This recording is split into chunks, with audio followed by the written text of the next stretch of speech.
Pasti kan naik turun ya. Nah, naik turun namanya iman itu kan naik turun. Selama besok kita masih hidup, berarti kita masih punya rezeki. Biasanya kalau cari kebahagiaan antara yang kedua atau yang ketiga nih.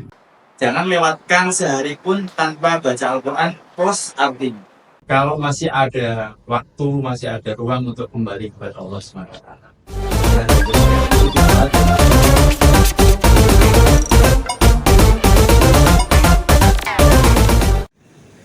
Bismillahirrahmanirrahim. Assalamualaikum warahmatullahi wabarakatuh. Halo teman-teman semuanya. Selamat datang di episode perdana podcast Mau Tanya bersama saya Abdullah Haidar. Dan podcast ini diproduksi oleh Hijrah Center Syiar, bagian dari Eksis FEB UNES. Sebelum masuk ke tema, saya ingin memperkenalkan terlebih dahulu sebenarnya apa sih itu Hijrah Center? Nah, Hijrah Center adalah program kerja yang direncanakan oleh Departemen Syiar Eksis FEB UNES untuk mewadahi para mahasiswa FEB UNES yang ingin mengetahui lebih tentang keislaman melalui siaran podcast. Nah, hari ini kita akan membahas tema yang spesial dan tentunya bakalan sangat relevan sekali buat teman-teman semuanya, yaitu tidak ada kata terlambat untuk kembali kepadaku. Langsung saja akan saya jelaskan narasumber kita pada podcast kali ini. Nah, narasumber kita yaitu Kak Bagas Rais Robani. Ya, kepada Kak Bagas kami persilahkan. Assalamualaikum. Waalaikumsalam warahmatullahi. Nah, mungkin Kak Bagas mau tanya nih, gimana kabarnya hari ini? Alhamdulillah Mas Haidar, sehat-sehat semuanya, Insya Allah. Ya. Tadi kan sudah saya paparkan ke teman-teman semuanya nih terkait dengan tema kita pada hari ini. Tidak ada kata terlambat untuk kembali kepadaku. Nah, kira-kira tanggapan dari Kak Bagas gimana nih terkait dengan tema kita pada hari ini? Iya, Bismillah, Alhamdulillah. Pertama menarik ya temanya. Tidak ada kata terlambat untuk kembali kepada Allah, maksudnya kan gitu kan. Bukan kepadaku yang lain. Iya. Ya jadi emang tema itu emang penting banget sih Mas Haidar untuk disampaikan sama teman-teman ya di kampus terkhusus misalnya. Apalagi di kampus kan terlalu banyak pemikiran-pemikiran gitu kan, terlalu nanti nggak ada teman buat datang lagi ke masjid dan seterusnya. Maka tema ini jadi tema yang menarik karena ya memang begitu. Kita pasti kan naik turun ya. Nah, naik turun namanya iman itu kan naik turun. Yazidu bi ta'ah wa yanqus bil maksiyah. Naik dengan ketaatan, turun dengan kemaksiatan.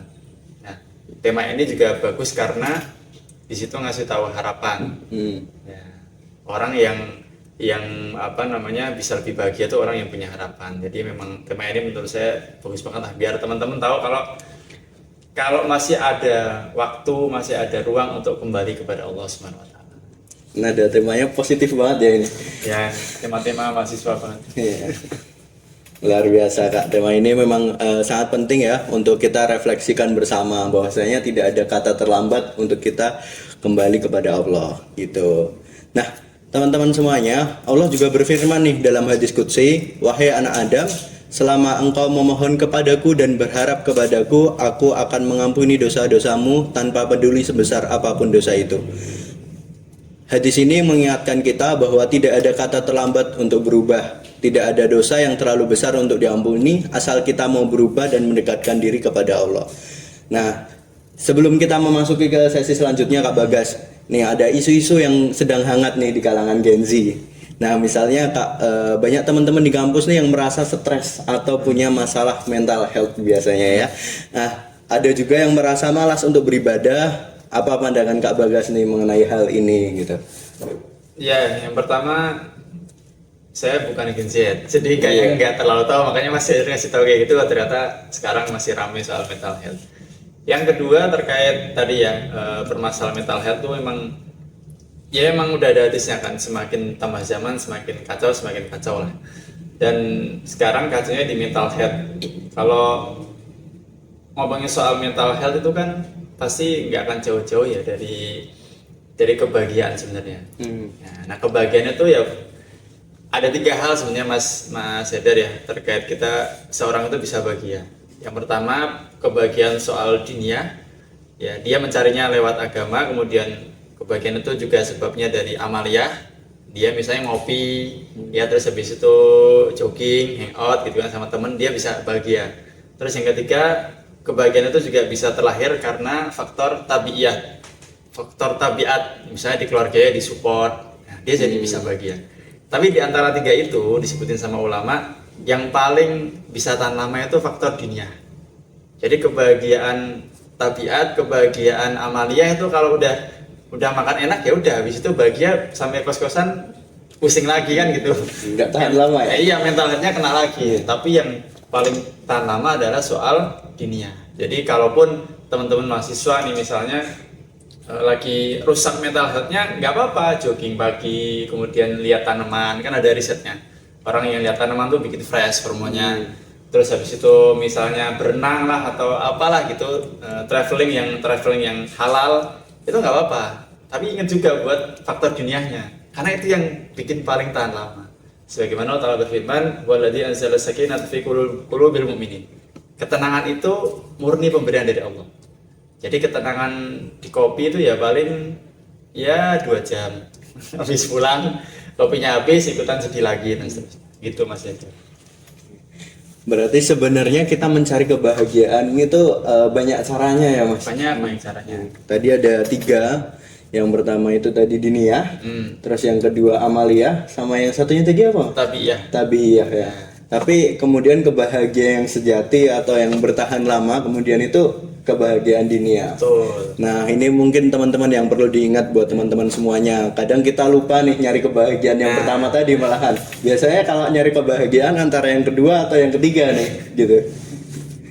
Oke, nah langsung aja ke segmen yang kedua yaitu Mas Bagas. Nah di segmen kedua yaitu ada segmen tanya jawab. Jadi sebenarnya sebelum podcast ini dari teman-teman panitia ini udah nyebar form buat kalau seumpama ada yang mau tanya gitu. Nah itu melalui Instagram gitu. Ini sebenarnya ada beberapa pertanyaan yang cukup banyak, tapi nanti kita bahas 5 aja Kak Bagas. Gitu.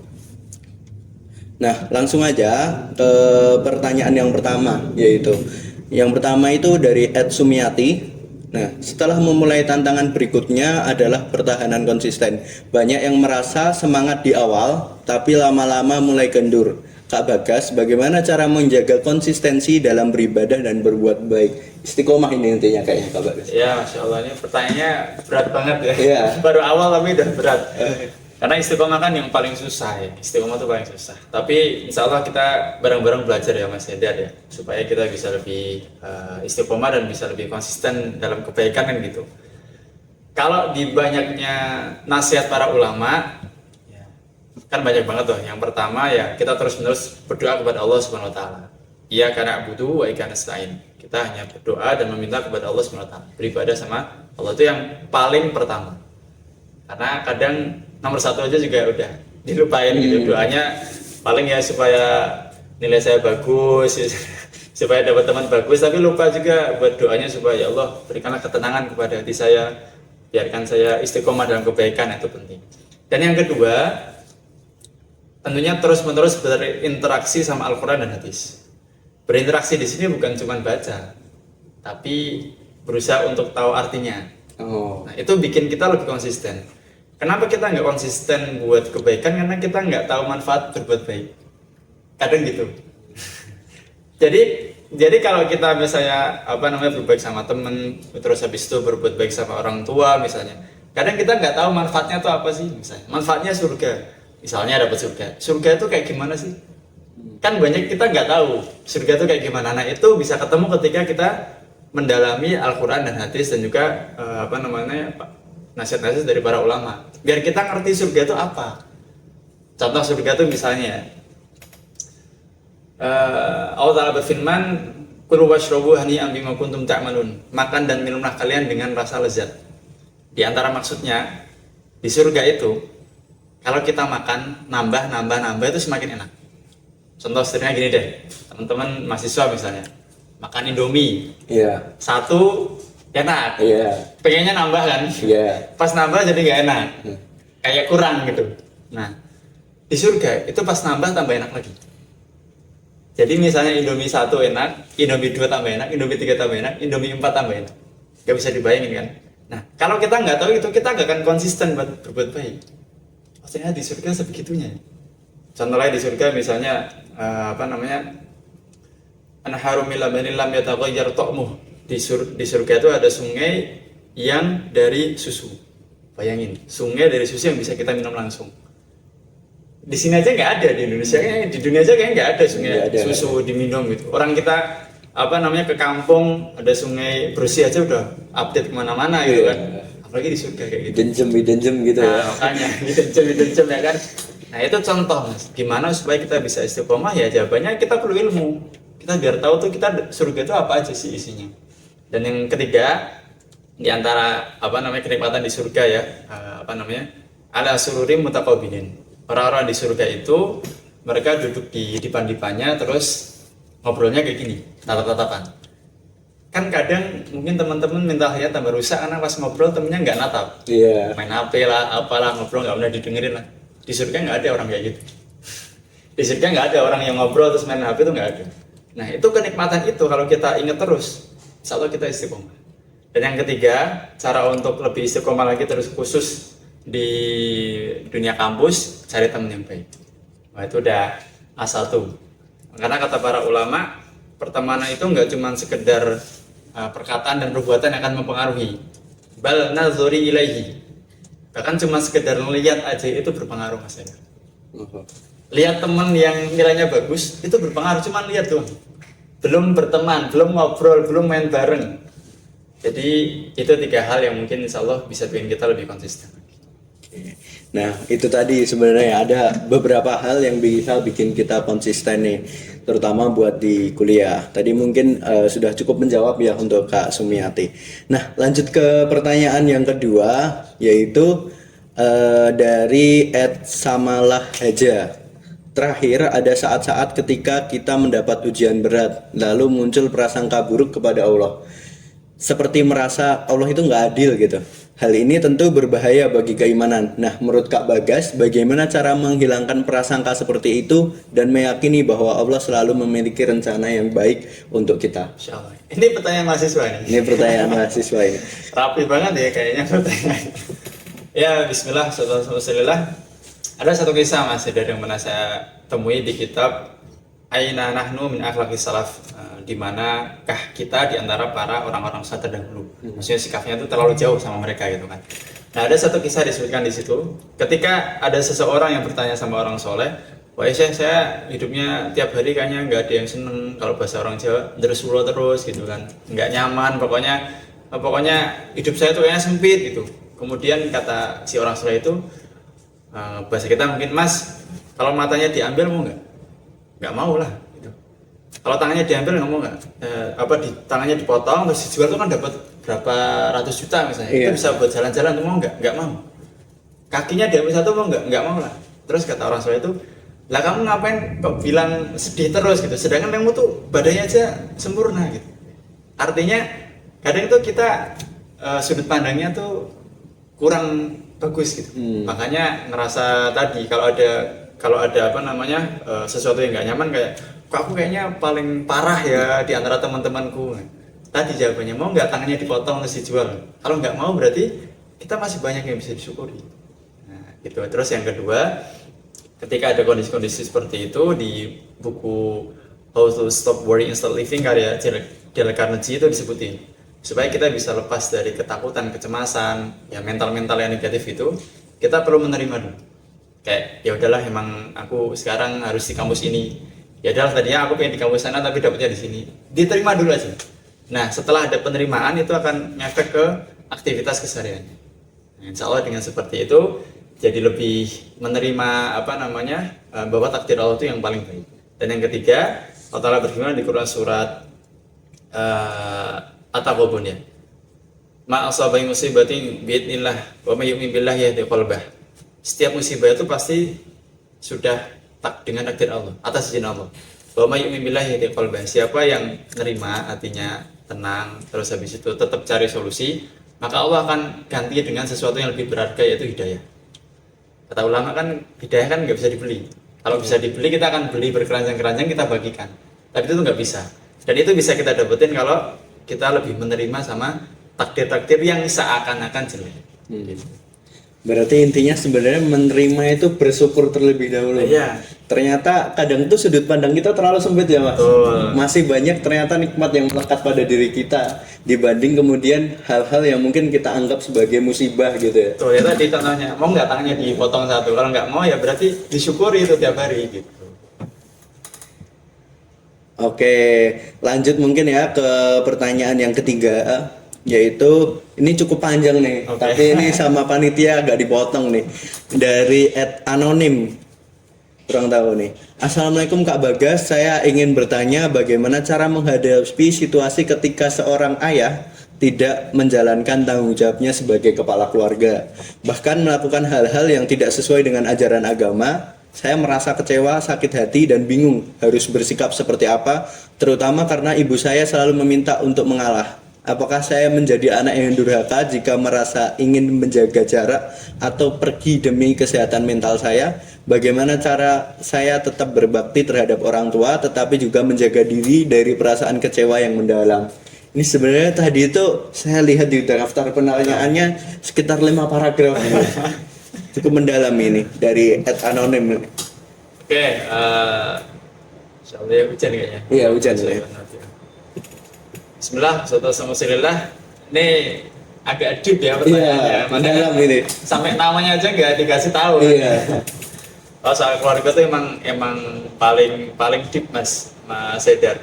Kata sebagian guru-guru kita gitu ya. Kalau di family-nya itu kuat, insya Allah dia keluarnya itu lebih kuat. Tapi kalau di family-nya itu udah berantakan, mentalnya pasti bakalan lebih hancur lagi. Nah, kalau dari pertanyaan ini yang pertama, tadi kan seputar ayah yang nggak tanggung jawab sama keluarganya gitu. Iya. Ya. Yang pertama tuh pasti sesuatu yang nggak bisa diterima dengan mudah dan perlu proses. Nah, itu nggak apa-apa. Mungkin nanti kalau detailnya bagaimana cara merilis perasaan itu mungkin ke psikologi. Saya sarankan ke psikologi kalau memang terlalu berat. Ya, karena kan kadang nggak semua permasalahan itu sesuai dengan ayat dan hadis, perlu juga dokter dan seterusnya. Itu yang pertama. Yang kedua, soal mungkin nggak sesuai sama agama, terus gimana, apakah saya harus tetap berbakti atau enggak gitu kan. Jawabannya adalah selama orang tua itu nggak menyuruh kita untuk melakukan hal-hal yang dilarang oleh agama, maka kita harus berbakti.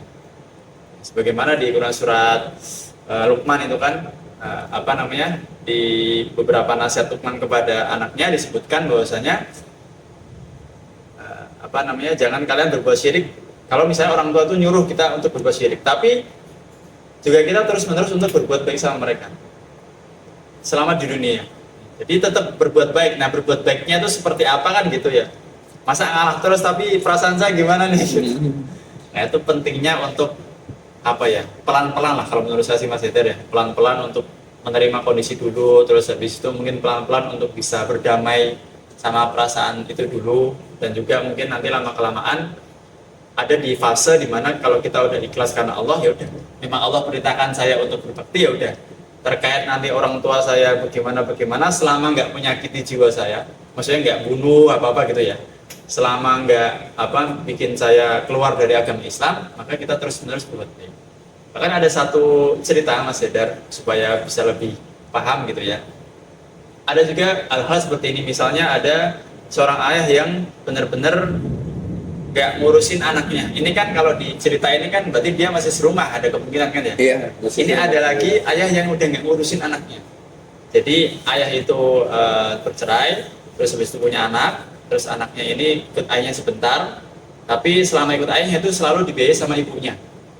Kemudian habis itu akhirnya anak ini ikut sama ibunya. Nah, dengan kondisi ayahnya nggak pernah ngasih nafkah sama sekali. Bayangkan, itu kan mungkin lebih parah juga kan gitu ya, nggak pernah ngasih nafkah dan sebagainya. Tapi sampai ketika dewasa, anak tersebut sudah lebih mendalami agama, artinya lebih tenang, kemudian dia lebih berdamai dengan masa lalunya. Udahlah, memang ayahku kayak gitu ya, memang Allah takdirkan saya harus ketemu punya ayah seperti itu. Akhirnya dia tetap bisa berbakti sama orang tuanya, padahal ini nggak pernah nafkahi apa-apa, tapi karena ingat bahwasanya ya udah, selama ayah saya juga misalnya di situ, contohnya ya sebagai penanya misalnya, ayah saya tetap Islam kok gitu, mungkin ayah saya nggak se-Islam itu, tapi ayah saya masih Islam. Apalagi lebih-lebih lagi dia harus berbakti sama orang tuanya. Tapi kalau tadi terkait apakah harus pergi dulu sebentar, ya tadi selama itu baik buat mentalnya, dia bisa rilis sebentar nggak masalah. Tapi cuman ya namanya hidup itu nggak akan ketemu fase dimana kita sempurna punya orang tua nyaman semua tuh gitu. Jadi memang perlu mungkin kapan-kapan bisa datengin ke sini kali ngobrolnya lebih panjang gitu. Boleh nih, anonim ini. Gitu sih kalau dari saya sih mungkin sih. Ya walau misal. Jadi intinya di Islam tetap mengajarkan kita untuk objektif ya, selama kemudian dengan kita berbakti kepada orang tua atau mengikuti perintahnya itu tidak melanggar aturan Allah, itu tetap no problem dan dianjurkan untuk tetap dilakukan gitu ya. Dan mungkin pergi sejenak tetap, itu nggak masalah gitu, selama mental atau perasaannya lebih baik gitu. Yang penting perginya jangan ke tempat yang salah juga. Oh iya, itu yang perlu digarisbawahi ini. Lebih parah lagi nanti pulangnya. Nah, ini ada pertanyaan lagi nih, singkat nih. @sederhana titik aja. Nah, namanya aneh-aneh ya ini. Pakai akun second atau akun ketiga ini malahan. Nah, bagaimana cara menangkal rasa takut khususnya bagi anak muda yang khawatir akan masa depan? Mahasiswa banget ini. Siswa banget ya. Iya, mahasiswa Ini mungkin banget. semester 7. Oh, iya benar.